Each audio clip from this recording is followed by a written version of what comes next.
अस्सलाम वालेकुम, मैं हूं शाहिद हुसैन। मेरा यूट्यूब चैनल और फेसबुक की पेज देख रहे हैं। आज बड़ी और अहम खबर आपको देनी है। आज चूँकि मुल्ज़मान का ट्रायल होना है। आज मुल्ज़मान के ऊपर फ़र्द जुर्म आयद करने के लिए अदालत ने तारीख़ मुकर्रर कर रखी है, जिसमें मुल्ज़िम ज़हीर, शब्बीर, नूर बीबी और उसके बाद फिर 2 मुल्ज़मान जिसमें असगर अली और उसके बाद फिर जो मुल्ज़िम गुलाम मुस्तफ़ा है, इनके ऊपर अदालत ने फ़र्द जुर्म आयद करने के लिए तारीख़ मुकर्रर कर रखी थी। इनको कॉपी सप्लाई हो चुकी हैं और जो दीगर मामलात हैं वो ख़त्म हो चुके हैं, यानी कि जो एक पेचीदगियाँ थी वो ख़त्म हो चुकी हैं। आज कवी इम्कान है कि मुल्ज़मान के ऊपर फ़र्द जुर्म आयद की जाएगी और उसके अलावा 2 चीज़ें और जो हैं उनके ऊपर भी अदालत ने जो है वो फ़िक्स कर रखा है, यानी कि अदालत का जो रिकॉर्ड है या अदालत की जो काज़ लिस्ट जारी की जाती है, उसके हिसाब से नूर बीबी की ज़मानत के ऊपर भी दलाइल होने हैं। क्योंकि पिछली समाअत पर आपने देखा था कि एक तो ये है कि मुल्ज़मान के वकील जो हैं मोहम्मद फ़ारूक एडवोकेट साहब वो नहीं थे, उम्रे पर गए हुए थे और उसके बाद फिर दीगर जो वजूहात की वजह से एक मुल्ज़िम भी नहीं आ सका था। उसने हाज़िरी तसस्सुना की दरख़्वास्त दी थी, तो इसलिए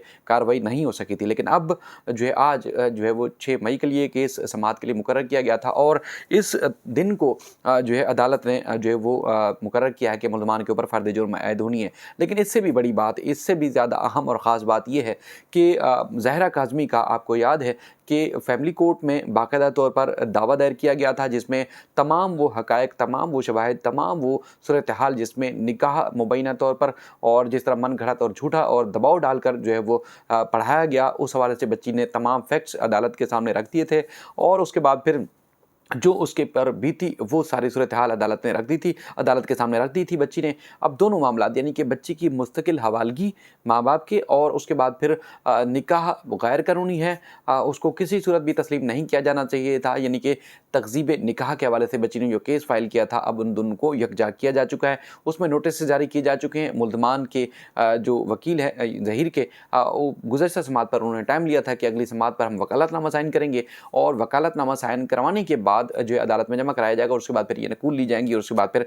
इस मामले को जो है बाकायदगी से वो भी पैरवी करना चाहते हैं, चलाना चाहते हैं और अदालत में उनकी तरफ से जो भी मौक़िफ़ है वो रखा जाएगा, यानी कि अब 17 मई की उसमें तारीख़ दी गई थी। अब मामला जो है अब आज के लिए जो ज़्यादा अहम और फ़ोकस चीज़ है, वो ये है कि वो बयान जो फ़ैमिली कोर्ट में जमा हो चुका है, यानी कि फ़ैमिली कोर्ट में मैटर अलग चल रहा है, तकज़ीब निकाह का मामला अलग अदालत में चल रहा है और ट्रायल कोर्ट में, यानी कि एडीजे 7th जो इलियास मेमन साहब की अदालत है, उनमें मामला जो चल रहा है वो ट्रायल का चल रहा है, यानी कि मुल्ज़मान ने जो जुर्म किया, उनके खिलाफ जो क्रिमिनल केस है उसकी कार्रवाई अलग दूसरी अदालत में जारी है। उस मामले में आज वो वाला बयान जो बच्ची ने तकज़ीब निकाह में के अंदर जो है वो जमा कराया है, अदालत के अंदर हक़ाइक़ रखे हैं, वो बयान आज बाकायदा तौर पर जिब्रान नासिर साहब की तरफ से इस अदालत में रखा जाना है और ना सिर्फ ये बयान रखा जाएगा बल्कि इसके ऊपर इसके जो फैक्ट्स हैं, जो हक़ाइक़ हैं, जो पहली बार ट्रायल कोर्ट के सामने रखे जाएँगे, वो भी आज अदालत के सामने रखे जाएँगे। उसमें ज़्यादा कभी इम्कान ये है, क्योंकि आगे ट्रायल चलना है, आगे इस मामले को बहुत ज़्यादा जो है वो देखे जाना है, क्योंकि इस बयान की रोशनी में, चूँकि प्राइम विटनेस भी है बच्ची, तो इस बयान की रोशनी में मुल्ज़मान के ऊपर सज़ा या इनके ऊपर जो केस की जो केस जो दर्ज है, चालान जो जमा हो चुका है उनके जुर्म के हिसाब से, उसमें मज़ीद ये केस मज़बूत हो चुका है और इस बयान की तफ़सीलात जमा करने के बाद मज़ीद चीज़ें सामने आ सकती है। एक तो ये है कि नया करैक्टर, नया किरदार जो इस बच्ची ने अपने बयान में बताए हैं अदालत को, उनके बारे में ट्रायल कोर्ट को आगाह किया जाएगा और उसके बाद फिर एक दरख्वास्त भी दी जाएगी कि मुमकिन तौर पर ये दरख्वास्त दी जाएगी कि अदालत इस बयान को उस रिकॉर्ड का हिस्सा बनाए और उसके बाद फिर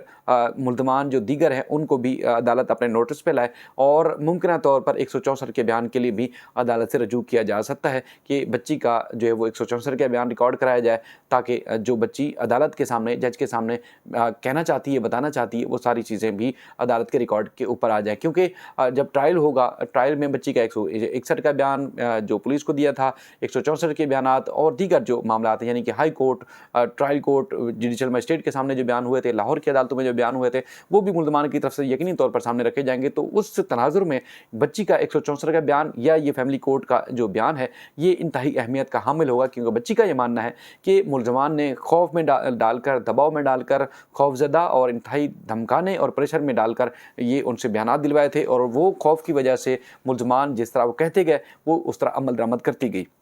तो इसलिए अब वो आज़ाद माहौल में है और वो मुल्ज़मान की चालों से बाहर आ चुकी है। इसलिए अब मुल्ज़मान को ना सिर्फ वो कड़ी से कड़ी सज़ा दिलवाना चाहती है, बल्कि उनके खिलाफ जो केस है उसमें वो चाहती है कि तमाम अदालत का तमाम जो रिकॉर्ड है, तमाम जो मामलात हैं वो अदालत के रिकॉर्ड के ऊपर भी आ जाएँ। तो आज का दिन बड़ा अहम है। आज का जो 6 मई का दिन था, ये मुकर्रर किया गया था। कुछ ही देर में मुलज़िम ज़हीर, शब्बीर, नूर बीबी और दीगर जो मुल्ज़मान हैं वो अदालत में पेश होंगे। मुद्दई मुकदमा की जानिब से जिब्रान नासिर और उनकी टीम एडवोकेट की जो है वो पेश होगी और इस तरह कार्रवाई कुछ देर में बाकायदा तौर पर शुरू हो जाएगी। तो अब देखना ये है कि आज की कार्रवाई किस तरह होती है। जो भी इस सिलसिले में मज़ीद अपडेट्स होंगी, मज़ीद जो तफ़सीलात होंगी वो आपके सामने ज़रूर रखेंगे, क्योंकि आज की बड़ी पेशरफ्त होनी है और आप इससे जुड़ी रहिएगा इंशाल्लाह। आज का दिन बड़ा लोगों के लिए एक बड़ा एक्साइटेड था, क्योंकि ट्रायल कोर्ट में पहली बार ये चीज़ सामने आ रही है और उसके बाद फिर अगर मुल्ज़मान के ऊपर फ़र्द जुर्म आयद हो जाती है तो फिर आगे जो मामला जाएगा वो जाएगा एविडेंस के ऊपर, यानी कि गवाहों और सबूतों को अदालत तलब करेगी। बारी बारी से जो है वो जो एविडेंस है वो बाकायदा तौर पर रखे जाएंगे अदालत में और उसके बाद फिर अगर जुर्म साबित होता है तो मुल्ज़मान को सज़ा होगी। बाकी बड़ी अहम और पेशरफ्त जो भी होगी इस सिलसिले में हम अदालत के अंदर थोड़ी देर में मौजूद होंगे और वहाँ से भी जो भी अपडेट्स होंगी आपके सामने रखते रहेंगे। अपना ख्याल रखिएगा। अल्लाह हाफ़िज़।